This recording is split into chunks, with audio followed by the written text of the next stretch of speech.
ইসলাম মাদানির কথার সাথে আমি একমত হতে পারলাম না। আর পেছনেও কারণ আছে। পাঁচ। ইসলামের মেয়াদ কি 5 বছর? কেমনে যে 5 বছর ক্ষমতায় গিয়ে ইসলাম প্রতিষ্ঠা করবেন কোন? ইসলামের মেয়াদ কি 5 বছর?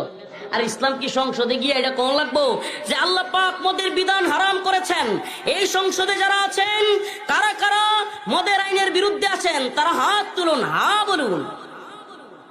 আল্লাহর আইন কি নতুন করে এই সংসদ শয়তানি নাকি দরকার আছে কোনো? আল্লাহ কইছে হারাম, বাস হারাম। এই সংসদের কোন প্রধানমন্ত্রী, কোন এমপি, কোন মন্ত্রী কোন বলার দরকার নাই আল্লাহর বিধান হারাম নাকি হালাল। আল্লাহ বলছেন হারাম, বাস হারাম। আমাদের দেশে তথাকথিত ইসলামিক দল, আমি এটা তথাকথিত কই, এটি আসলে ইসলামিক দলই না। কি লেগে জানেন? কারণ যারা ইসলামী শরিয়া প্রতিষ্ঠা করতে, একটি প্রশ্ন, ডক্টর শফিকুর রহমান কি বলেছেন যে আমি শরিয়া আইন চালাবো না?